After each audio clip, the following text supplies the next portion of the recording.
नमस्कार, SB news के सभी दर्शकों का बहुत बहुत स्वागत है। मैं हूं आपके साथ सपना मदेशिया। आइए रुक करते हैं कुछ खास खबरों की ओर। मैनपुरी विधानसभा करहल पहुंचे सपा राष्ट्रीय अध्यक्ष अखिलेश यादव। सपा प्रत्याशी के समर्थन में की जनसभा। अखिलेश यादव का योगी सरकार पर जमकर हमला। करहल विधानसभा से सपा की ऐतिहासिक होगी जीत। बीजेपी की राजनीति कामयाब नहीं होगी। ये बांटने की राजनीति कामयाब नहीं होगी। जनता को खाद न देकर परेशान किया जा रहा है। जनसभा के दौरान मीडिया से रूबरू हुए राष्ट्रीय अध्यक्ष अखिलेश यादव ने क्या कुछ कहा, देखिए रिपोर्ट। अजय सिंह भास्कर की रिपोर्ट।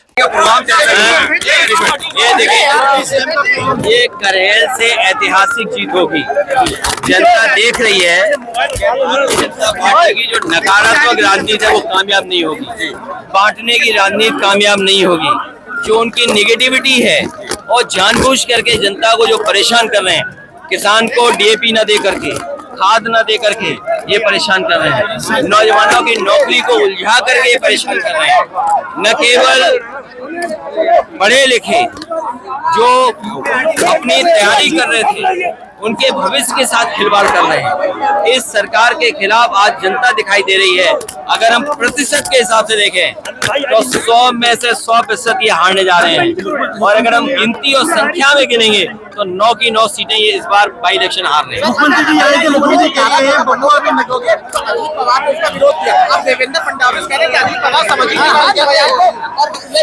देखिए, ये जो नारा है वो नकारात्मक नारा है।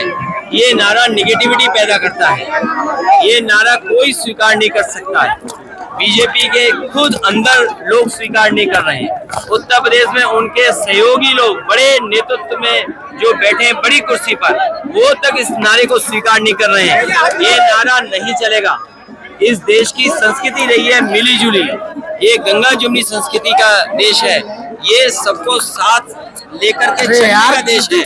ये सौहार्द पसंद समाज है। ये कभी भी नेगेटिव बात को साझा नहीं करेगा। बुलडोजर को लेकर जो सुप्रीम कोर्ट ने विकास का जो प्रतीक था बुलडोजर, उसको विनाश का प्रतीक बनाया।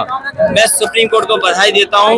ये जो अनडेमोक्रेटिक, अनकॉन्स्टिट्यूशनल बुलडोजर जो चल रहा था उसको हमेशा हमेशा के लिए गैराज में खड़ा कर दिया। न केवल गैराज में खड़ा कर दिया बल्कि सरकार को सोचना चाहिए, उन्हें जुर्माना देना पड़ेगा। जुर्माने के साथ साथ जिन अधिकारियों ने ये कार्रवाई की है उन अधिकारियों के खिलाफ भी इन्हें कार्रवाई का सामना करना पड़ेगा। ये नौजवानों की बात उन्हें माननी चाहिए। उनके भविष्य के साथ ऐसी खिलवाड़ नहीं करनी चाहिए। जो बड़े बड़े दावे करते हैं कि रिकॉर्ड एग्जामिनेशन करा सकते हैं, रिकॉर्ड संख्या के बच्चों की परीक्षा करा सकते हैं, ये यूपी पीसीएस के बच्चों की नौकरी एक साथ नहीं करा सकते हैं। ये उनके भविष्य के साथ खिलवाड़ थी। उनकी मांगे माननी चाहिए। कोई मौसम खराब नहीं है। भारतीय जनता पार्टी का मौसम खराब है। हमारे मुख्यमंत्री जी अंदर ही अंदर समाज में बारूद की सुरंग खोद रहे हैं। भाई डिप्टी सीएम भी अंदर ही अंदर कुर्सी तक के लिए सुरंग खोद रहे हैं। सीएम 2 बार आए थे, एक महीने बबुआ नवाले के नाम पर। वो देखिए, नेताजी सबसे ज्यादा खुश होंगे जब उन्हें ये पता लगा होगा कि सबसे ज्यादा सीटें जीते हैं हम लोग। लोकसभा का परिणाम, इंडिया गठबंधन की सीटें ने भारतीय जनता पार्टी की बहुमत की सरकार रोकी। इससे बड़ा नेताजी के लिए सम्मान की बात कोई नहीं हो सकती थी। ये बात योगी जी नहीं समझ सकते हैं। और जहां तक और उनकी भाषा है वो उलझाना चाहते हैं, क्योंकि करहल में विकास नहीं किया।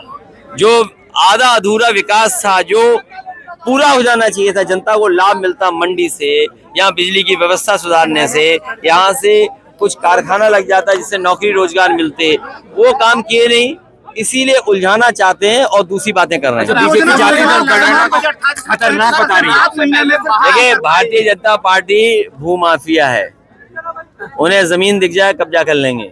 और दुर्भाग्य है मैनपुरी का, कैसे मंत्री बने हैं जो मैनपुरी का विकास भी नहीं कर रहे हैं।